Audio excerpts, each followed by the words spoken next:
జగిత్యాల జిల్లా కోరుట్ల నియోజకవర్గం మెట్పల్లిలో జర్నలిస్టులకు డబుల్ బెడ్రూమ్లు ఇవ్వాలని బహుజన సమాజ్ పార్టీ డిమాండ్ చేశారు. మెట్పల్లి పట్టణంలోని జిల్లా అధ్యక్షుడు న్యాయవాది పుప్పాల లింబాద్రి మాట్లాడుతూ తెలంగాణ రాష్ట్ర ముఖ్యమంత్రి కేసీఆర్ జర్నలిస్టులకు డబుల్ బెడ్రూమ్లు ఇస్తానని చెప్పి ఇప్పటిదాకా ఇవ్వలేదని, జర్నలిస్టులు ఎండనక వాననక చలనక ప్రజల సమస్యలను వెలికితీసి పరిష్కరిస్తూ ప్రభుత్వానికి ప్రజలకు మధ్య వారధిగా ఉంటూ జర్నలిస్టులు సేవలు అందిస్తున్నారన్నారు. వెంటనే ముఖ్యమంత్రి జర్నలిస్టులకు డబుల్ బెడ్రూమ్లు లేదా ఇండ్ల స్థలాలు ఇచ్చి ఇండ్లు కట్టించాలని, విలేకరులందరికీ ప్రభుత్వం ఇన్సూరెన్స్ చెల్లించి వారి కుటుంబ సభ్యులందరికీ 5 లక్షల లోపు హెల్త్ కార్డులు ఇప్పించాలన్నారు. మరియు వారి పిల్లల కొరకు స్కూళ్లలో, కాలేజీలలో ఉచితంగా చదువులు చెప్పించాలని బహుజన సమాజ్ పార్టీ డిమాండ్ చేస్తుందన్నారు. లేని ఎడల బహుజన సమాజ్ పార్టీ ఆధ్వర్యంలో పెద్ద ఎత్తున ఆందోళన కార్యక్రమాలు చేస్తామని హెచ్చరించారు. ఈ సమావేశంలో జిల్లా ఆర్గనైజింగ్ సెక్రటరీ బత్తుల లక్ష్మణ్, కోరుట్ల నియోజకవర్గం ఇన్ఛార్జి కోలారాములు తదితరులు పాల్గొన్నారు.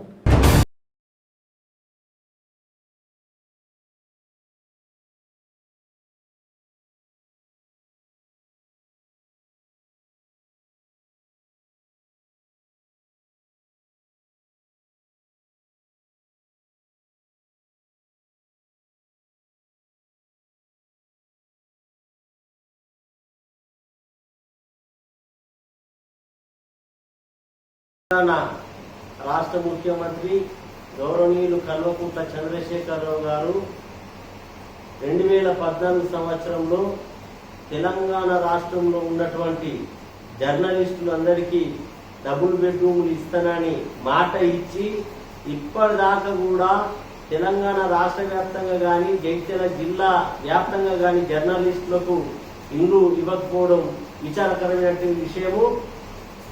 ఇప్పటికైనా కల్వకుంట్ల చంద్రశేఖరరావు గారు ముఖ్యమంత్రి ఆలోచించి జర్నలిస్టులందరికీ డబుల్ బెడ్రూమ్లు ఇవ్వాలి, లేకపోతే ఇండ్ల స్థలాలు ఇచ్చి వారికి ఇల్లు కట్టివ్వాలని మా బహుజన సమాజ్ పార్టీ పక్షాన డిమాండ్ చేస్తా ఉన్నాము. లేని ఎడల వారం రోజుల్లోపు బహుజన సమాజ్ పార్టీ ఆధ్వర్యంలో జిల్లా వ్యాప్తంగా పెద్ద ఎత్తున ఆందోళన కార్యక్రమాలు చేస్తామని మేము తెలియజేస్తా ఉన్నాము. ఎందుకంటే ముఖ్యమంత్రి గారు మీరు ఎన్నో కోట్ల రూపాయలు చాలా మందికి ఇస్తుండ్రు. మరి జర్నలిస్టులు కష్టపడి వాళ్ళు పొద్దున్న నుంచి వాననక ఎండనక చలి అనక మరి తెలంగాణ రాష్ట్రంలో ఉన్నటువంటి ప్రజల సమస్యలను పత్రికల ద్వారా కానివ్వండి, ఛానళ్ల ద్వారా కానివ్వండి, జర్నలిస్టులు ఎంతో కష్టపడి విషయాలను పబ్లిక్లోకి తెలియజేస్తున్నారు.